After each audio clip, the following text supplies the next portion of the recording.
Dear students, in the last modules we studied about crime and theories of crime. After studying this module, you shall be made acquainted with what is modus operandi and the importance of modus operandi.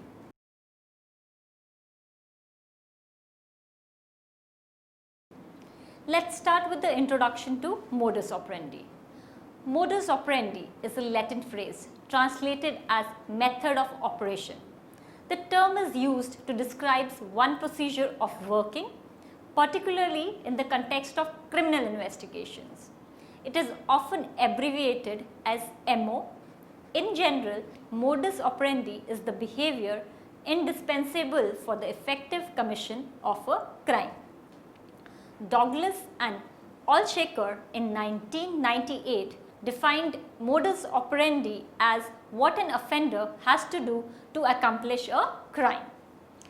This expression is often used in police work when talking about a crime and addressing the techniques employed by the offenders.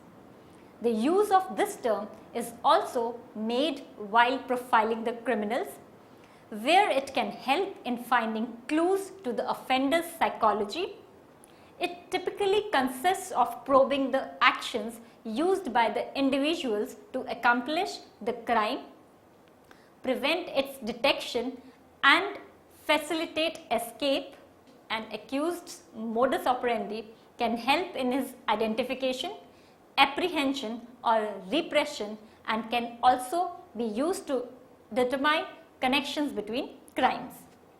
According to Keppel in 2005, the term modus operandi emerged first in 1654 in a section called Zumita because of their causes or their modus operandi, but didn't make the leap from being a narration of animal behavior to an explanation of human behavior until the 1800s, when the term started emerging in English utilitarian literature. Example, in Mill's logic, in the United States, the same term was used for quite some time in patent law to describe the way new machine inventions worked. By the 1890s, Scotland Yard detectives began keeping modus operandi archives so that the known behaviors of criminals could be sketched from district to district. Fosdick in 1916. Over the years, the Scotland Yard method of record keeping of modus operandi files was adopted as the method in police science, and file systems attempted to record the following fundamentals as per the benchmark set by the Scotland Yard. First, classword, the kind of property attacked. Second, entry, the point of entry. Third, means, any implements or tools used.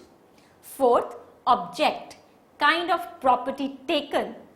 Fifth, time, the time of day or any significance about the day. Style, whether the criminal described themselves as someone else to gain entry. Tale, any disclosure by the criminal about themselves. 8. Pals, whether the crime was committed with confederates. 9th, transport, how the criminal transported himself. 10th is the trademark, any unusual behavior in connection with the crime. Criminologists have ascertained that no matter his specialty, burglary, auto theft or embezzling, the skilled criminal is incredibly seemingly to stick to his explicit approach of operative. If, for instance, a thief begins his career by getting into homes from the window, he will altogether continue this technique for as long as he is able to work. Some burglars become therefore hooked up to their routine that they burgle similar places or individuals again and again. The construct of modus operandi then found its means into some applied and theoretical criminology books like Sutherland's in 1947, Principles of Criminology, wherever the subsequent definition was placed forward, Modus operandi is that the principle that a criminal is probably going to use constant technique repeatedly, and any analysis or record of that technique utilized in each serious crime can give a method of identification in a very explicit crime. The concept that a modus operandi may amend, evolve or vary slightly from crime to crime seems to be a late 20th century development and might be found within the writings of murderer profilers like politician, Burgess and Ressler in 1922, Vale in 1997 and Gumwood and Michaud in 1999. For instance, politician and Alchecker in 1998 and 90 believed that it is a learned behavior and gets changed and formed because the criminal gets superior and superior. One defying this subject would hold that it looks the formist amendment, evolution or variation in routine would occur with the part of entry. Wherever the bad person changes, however, they gain entry upon discovery of additional hardened targets. False amendment within the modus operandi is additionally attainable, involving the criminal seeking out a victim of a unique race or from a unique geographical area so as to throw any profilers off. It is well known that if modus operandi files were the sole issue police relied upon, authorities would possibly assume they are looking for more than one criminal. Most of the times, the method of operation or modus operandi is confused with the criminal signature. It is usually observed that the criminal's modus operandi may change over time, but his or her signature will usually remain the same.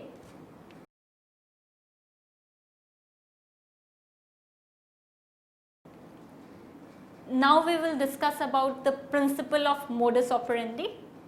A criminal finds a particular technique in committing a criminal offense effective, and by making use of that technique, he will do his job or the crime while not being caught, and then he has no reason to vary the strategy utilized by him. In cases of murder, wherever the assassin used same weapon, say a knife, for example, and also the same methodology of committing a criminal offense, like stabbing in the back, shows that there is only one perpetrator of these cases. There is a distinct method in however every criminal functions, and it's known as modus operandi.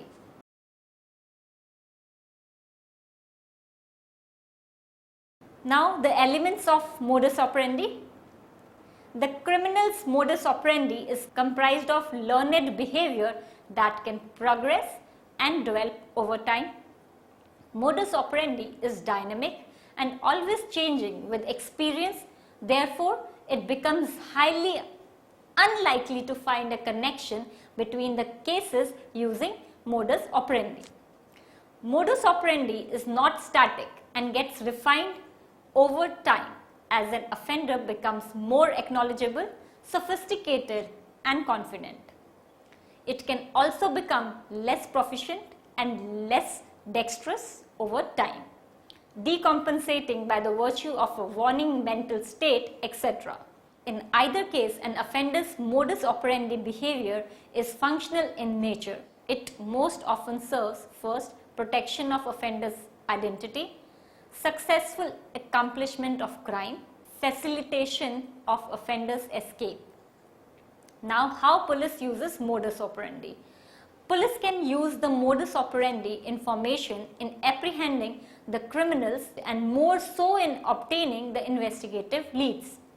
The police can find recurring patterns of crime committance that reveal a criminal's modus operandi. For instance, the point of entry, instruments used, time of the day when the crime was committed, and means of transportation used by the offender. By determining repetitive patterns, the police can exclude criminals from their investigation who are known to use different methods with a differently demonstrated modus operandi, as well as can link seemingly irrelevant cases.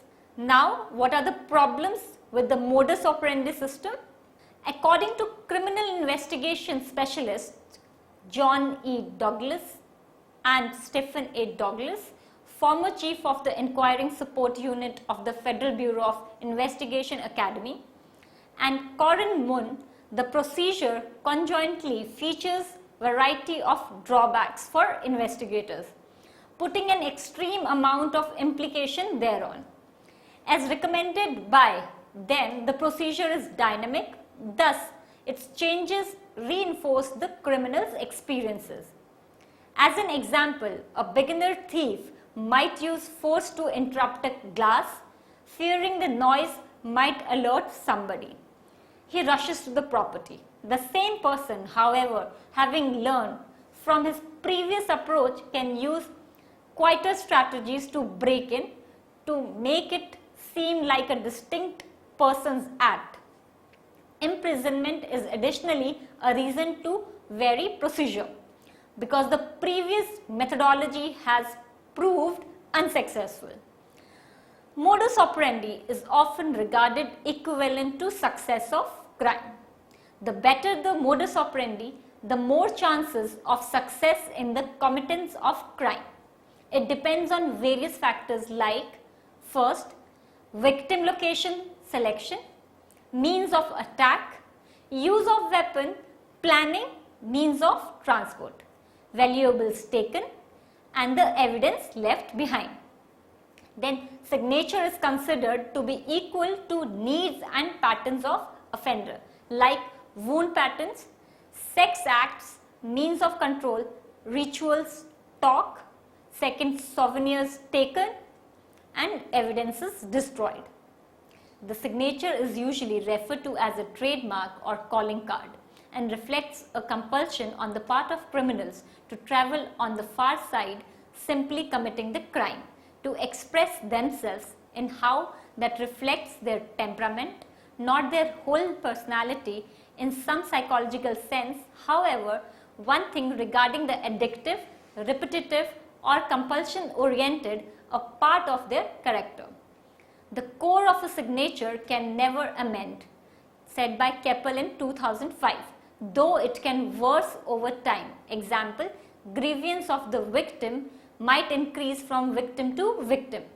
Stephen A. Douglas et al. In 1992 regarded the signature as communicative of violent fantasies that progress incrementally over time.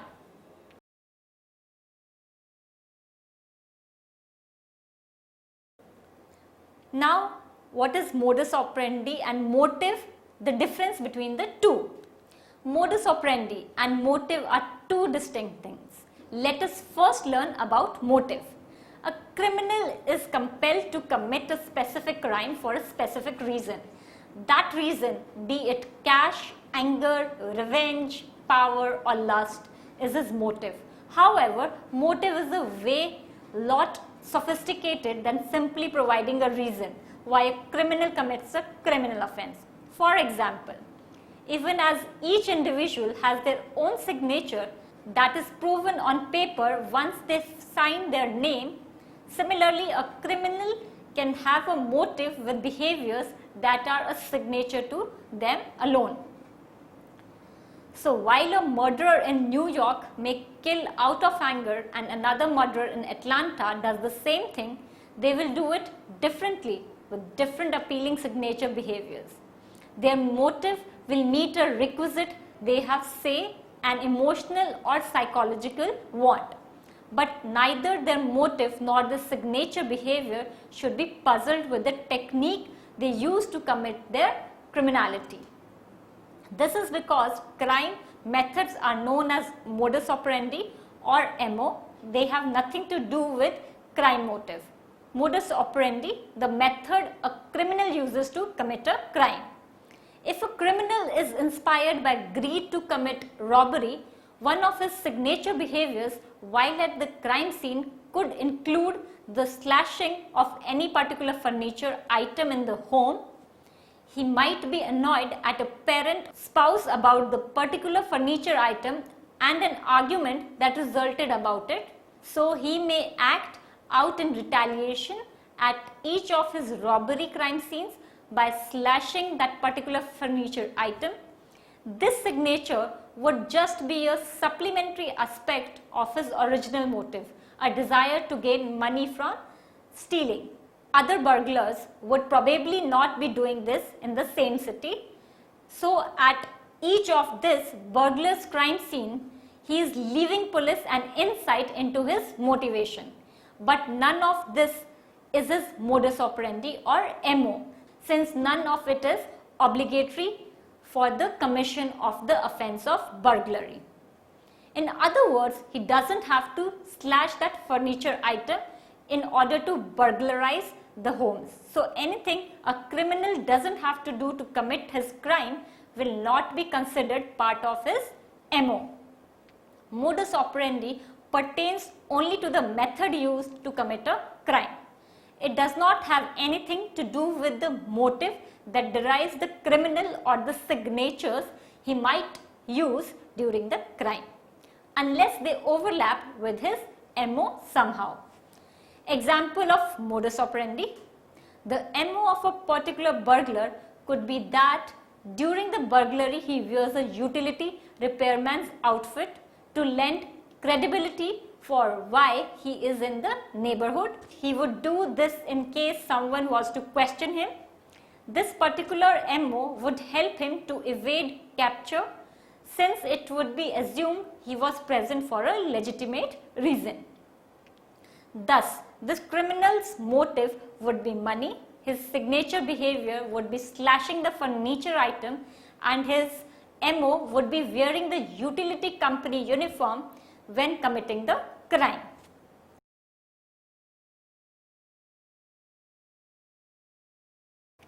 We'll end this module with the summary. Modus operandi is a process in which an action or procedure is executed by a person as a matter of habits, etc. Modus operandi of crime aids to identify the individual behind such crime, as different individuals have their own exclusive way of doing things or executing crimes. Modus operandi is the conduct which is deemed necessary for the effective commission of a crime. Douglas and Allshaker in 1998 defined MO as what an offender has to do to accomplish a crime. This expression is often used in police work when talking about a crime and addressing the techniques employed by the offenders.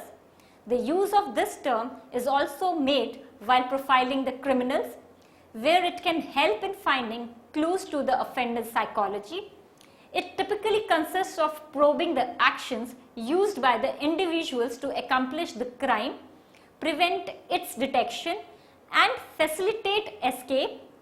An accused's modus operandi can help in his identification, apprehension, or repression, and can also be used to determine connections between crimes.